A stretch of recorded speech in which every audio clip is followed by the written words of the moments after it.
What goes on, everybody? Walker Dead here, back again with another episode for you guys. This is Season 2, Episode 10 of my Walking Dead reboot series titled The Marine. I cannot wait for you guys to see this episode. This episode took a lot of time and effort and editing, so please enjoy. And yeah, let's get into this episode now, shall we?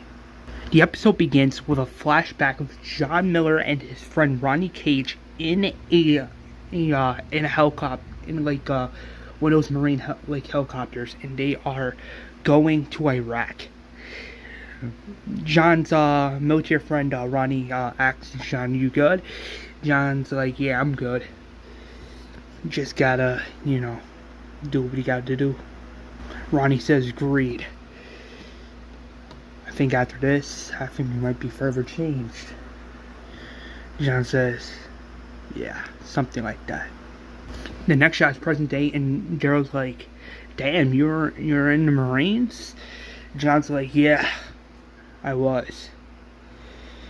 Pretty crazy." Daryl's like, "Come on, tell me what happened next." John says, "A little later. Let's go look for a surprise." Daryl's like, "Listen, John, I get it. You don't want to talk about it, but something happened to me too. And sometimes you just gotta talk about the things you don't want to talk about, even if it just, hurts you." John says, "Yeah, agreed." The next shot is Daryl and John approaching this old house, but they notice mad walkers are in that area, so John and Daryl grab their knives and put them all down. John, in the distance, looks at this nearby bridge, and he sees mad cars parked up in front, like in a straight line. And John's like telling Daryl, "Do you think this was the Livers, or do you think it was that traffic jam on that highway?" Daryl says, "Well, it could be both. I mean, never say never, right?" John's like, "Right. Listen, you want to know what happens next?" Daryl's like, "Yeah, I'm all ears." The next shot is a flashback sequence, and John, Rodney, and his unit touch down onto this Iraq Lake highway, and they're just talking about life, blah blah blah. They're talking about life and futures, school, things from back in the day, stuff like that. Ronnie's like, "Let me get that photo." "Holy shit! Who's this, John?" "That's my friend's wife's baby. His name's Carl." "Holy shit. He looks like a nice, healthy baby." John says, "Thanks, Ronnie." Ronnie's like, "Hey, don't mention it. We're our friends for." There's this one time, and then boom, a big explosion just crashes down on their area, and two of the Marine soldiers from John's group are both dead. John is knocked out, but Ronnie sees these Iraq soldiers. Ronnie gets up, tries to kill one of them, but one of them gets the upper hand, grabs their gun, and knocks out Ronnie as they just take him hostage. John wakes up and he sees nobody there, but he sees Ronnie's blood on the street of that highway. He grabs his AK-47 and starts going, trying to follow the blood trail as to where he's at. He sees two Iraq soldiers, and he just straight up shoots them both in the head, those two being dead. He follows the blood trail even more, but he sees more of them, so he just says fuck it, and he just grabs his AK-47 and kills two of them, two Iraq soldiers, shooting them both in the head. But the others notice this, and they start firing back at John. John grabs the grenade and throws it at at one of the vehicles they're hiding at, but that's where it explodes from both sides, and John is just on the street, and he's like, fuck. 2 Iraq soldiers got killed from that explosion, but the other 2 just start grabbing their weapons, and they just go to where John's at, but John Miller's not there. John Miller grabs his knife and stabs one of the Iraq soldiers through the neck. He then grabs his pistol and shoots the last Iraq soldier in the head, those soldiers being dead, and he just continues going down the blood trail, down the highway, and he just sees mad kids and adults just dead on the highway, and John's like, holy shit. John froze up a little bit, but he is just disgusted by this, and he's just like, damn.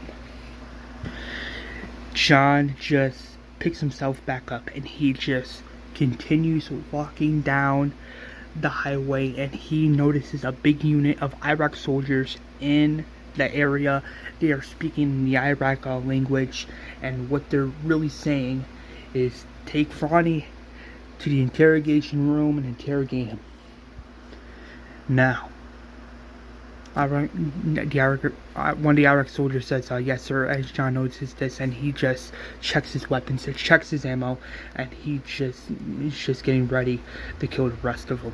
He does something really smart. He grabs a grenade, puts it under a car, and then he grabs the other grenade and puts it in one of the abandoned buildings nearby. John comes out of nowhere and says, you have my friend. Where is he? One of the Iraq soldiers is like, he's in there getting interrogated. Tell us where your unit is, you motherfucker. And your friend won't be harmed. John's like, so you do speak English. Nice. I'll tell you what, give me my friend back now, and I don't have to kill any more of you. Well, anymore. The Iraq commander says that's not gonna happen. Open fire. As John takes cover behind one of the cars, he blows up the abandoned building, but mad rubble is falling on 5 of the Iraq soldiers. The commander runs to the interrogation room, just grabs Rodney at gunpoint, but John grabs a grenade and throws it, and then he just comes out of nowhere, guns and blazing, and he just kills mad Iraq soldiers, shooting them all in the head and through the neck and through the body. John then blows up the car, killing two of the other Iraq soldiers. He runs to the interrogation room, and he notices mad blood are on the walls, and he just turns around and he notices that this Iraq commander is holding his friend at gunpoint, and he says, put down the gun. Put down the gun. It's over. Ronnie's like, John, you are the greatest, best friend I've ever had. The goodest person I've ever met. The Iraq commander's like, shut up, dipshit. Shut up! Ronnie then says, you have made me so fucking proud, and I know your friends back home will be proud too. And out of nowhere, the Iraq commander shoots Rodney Cage in the head, and he's just shooting up Rodney multiple times in the head, killing him. And John just cries in tears, and he screams, no! And he just grabs his AK-47 and he just kills the Iraq commander in a gruesome, bloody fashion, killing him multiple times by shooting him in the head and through the body and through the arms. After he's finished, a big explosion just goes off, and multiple people are just getting killed right in front of John, and he is like, oh shit. Rodney.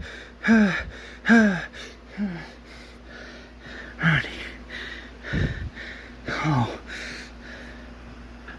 No. Rodney. Oh. Oh. Oh. Oh. Oh. Drive leader, this is Leader 7-1. Stay there and hold your position. We'll come get you. The next shot is John in the medical bay, and he's like, I'm good. I'm good.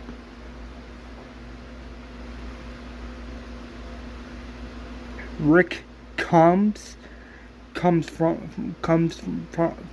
outside of the hallway. Rick just asks John, "Are you good?"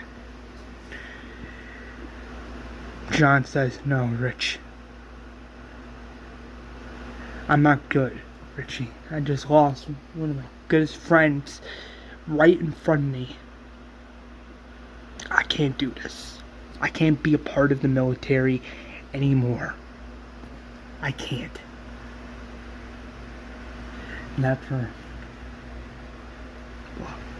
I'm done, I don't even know where else to go.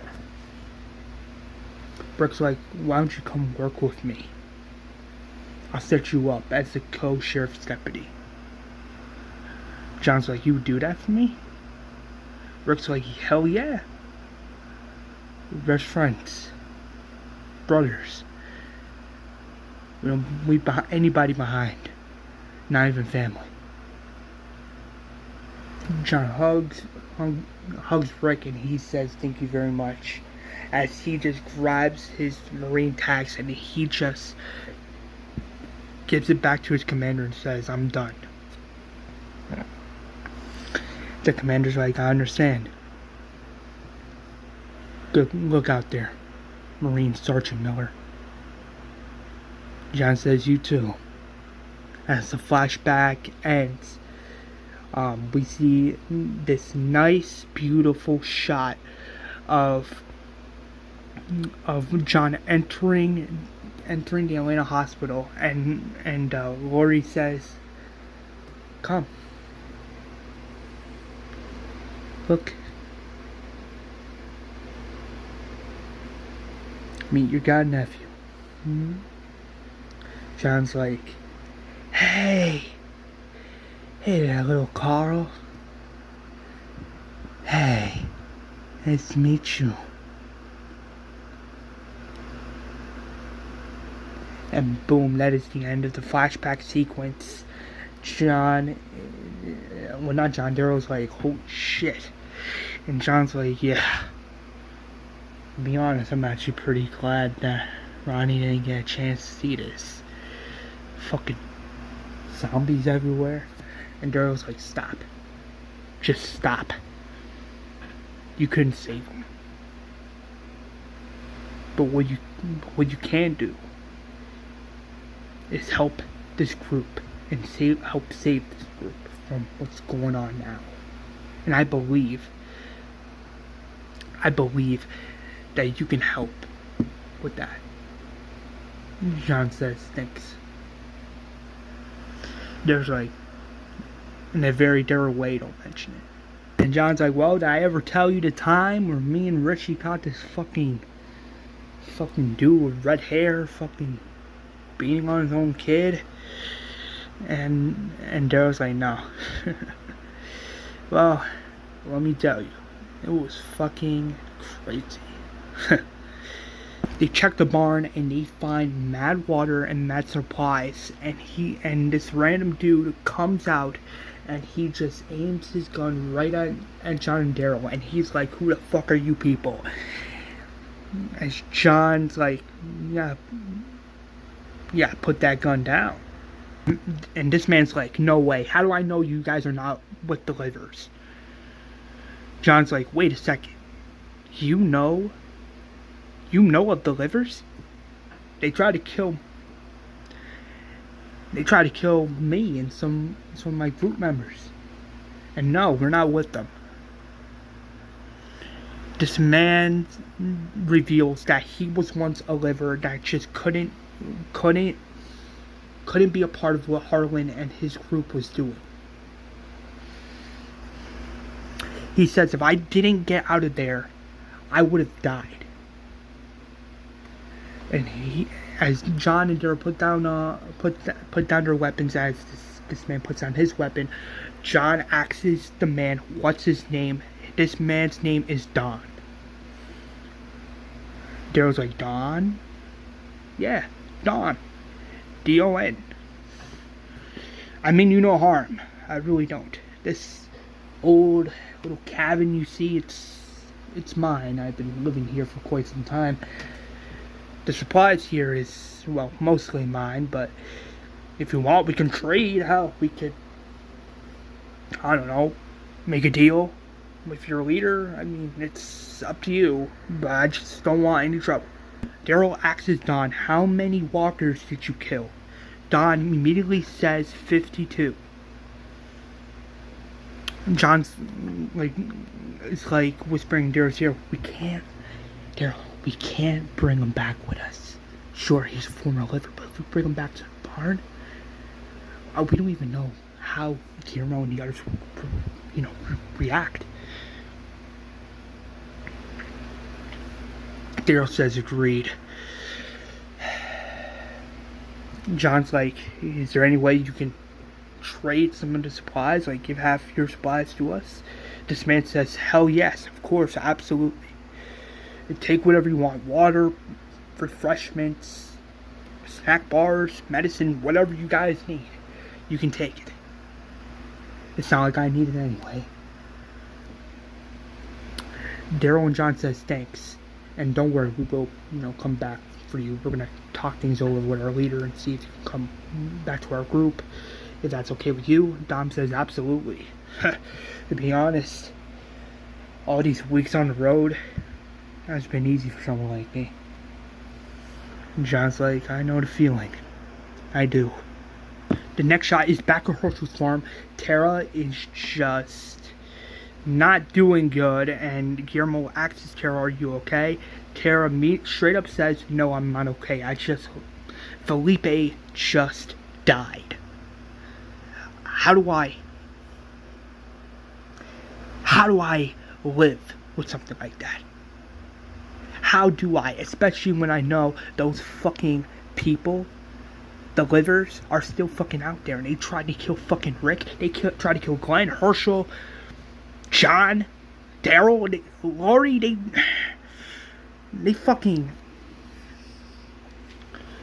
tried to kill Avesta and Andrea, and they raped Sophia.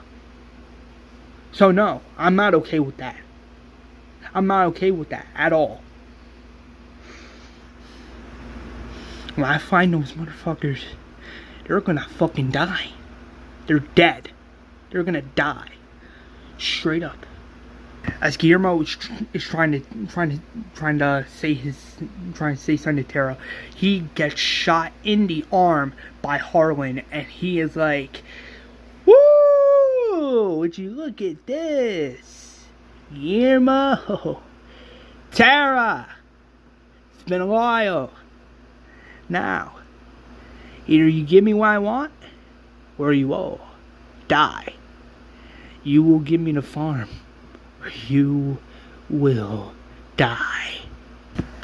But out of nowhere, Rick, Shane, and the others are driving their guns, and they're just firing back. Andrea, with her rifle, kills one of the livers, and they are just having this Game of Thrones shootout battle style, and they are just having this battle, and Harlan is shooting at Rick and shooting at Tara.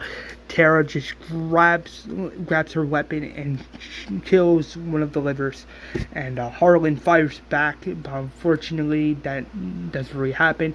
As John and Daryl are walking back, they grab the supplies, put it right by this tree, as Daryl grabs his crossbow and starts firing at Harlan, but Harlan dodges the attack. John screams, "Carl! Rick!"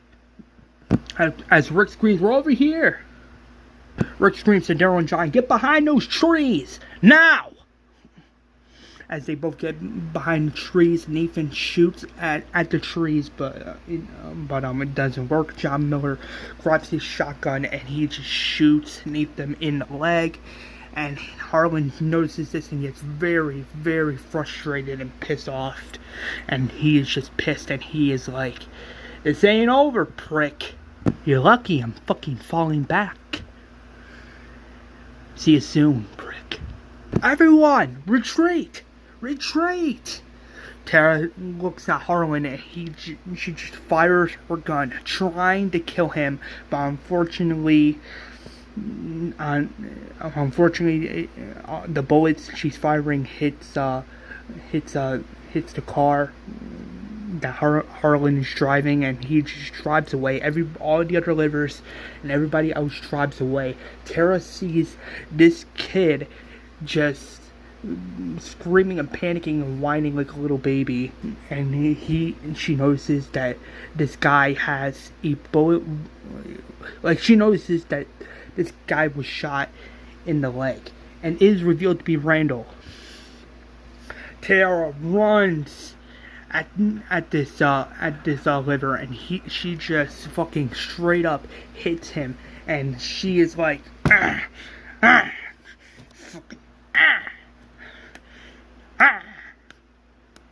fucking, Guillermo screams, "Tara, stop! Ah! Ah! Ah!"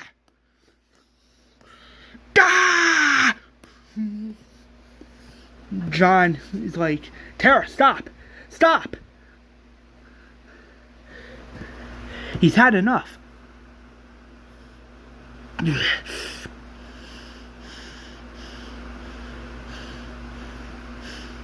"Yeah, sure." As Tara walks away, Rick and Shane come out of the barn and they notice mad blood on Randall's face. He's still alive, but they're like, they just grab him and throw him in the barn, and they are just deciding what to do with him. Andrew's like, is there any way you guys can like take him out?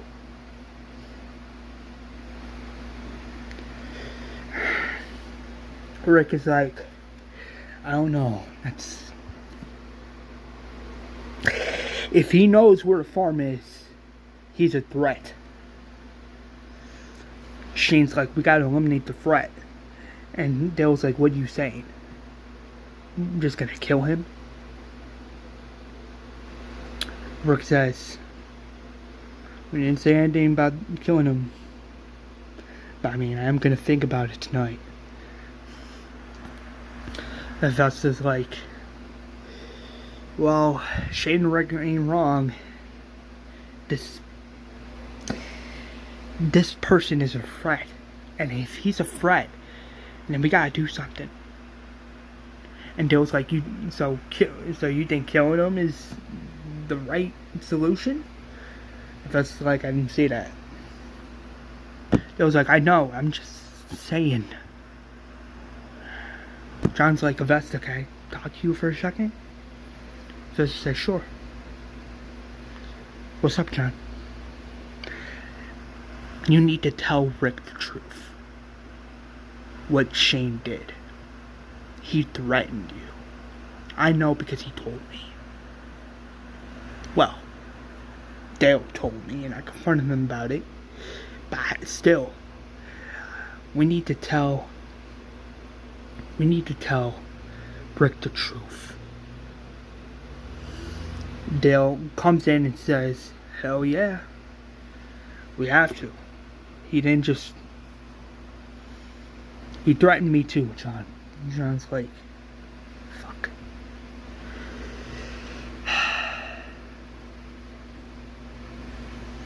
I say, as a group, me, you, and Dale, me, Yoda, Rick, and Lori, and we tell him about what happened. Dale and Vesta agree as John, Dale, and Vesta go to Rick And John's like, Rick, we have to talk. Rick says, what is it? Shane threatened Daryl and Avesta. Rick's like, what are you talking about? Avesta says he was planning to leave. He was planning to leave, and he wasn't going to say goodbye to John, nor to Carl, nor to you. Or he's like, she's telling the truth. Shane came to me saying he wanted to leave, and I guess that's when Avesta overheard it. I didn't want to say anything yet, but Rick says it's okay. You didn't know what to say. Daryl's like, Rick, I think he killed Otis. Rick's like, Otis was killed by walkers. Wait, why do you say that? I don't know, he was screaming in my face. He all but screamed in my face. I'm telling you, Rick, I knew guys like him. If he's gonna stay with us, he can't keep continuing with this behavior. Think about it. Lacey is dead. And those livers, they just keep coming. If Shane's gonna stay with us, his behavior cannot continue. And I think you know that. Worry then tells John, Avesta, Dale, and Rick that Shane forced himself on me. Trying to touch my important part, and he kept saying that he loves me, and he thinks the baby's his. And Rick's like, you don't know that. And John's like, Rick, you need to talk some sense into him. He won't stop. And Vesta then says, yeah, John has a point. So does Glory. This behavior of Shane's needs to stop. The next shot is this person, and I know you guys are probably like confused, like, why is the scene focusing on this random dude? This person is patched up after losing a lot of blood, and is revealed to be Otis. Otis wakes up, and he's like, what the fuck? He checks his whole body for bites, and there's no bites, as this mysterious survivor comes in his room, and he's like, oh, you're alive. Good. Otis asks, who are you? This mysterious survivor says,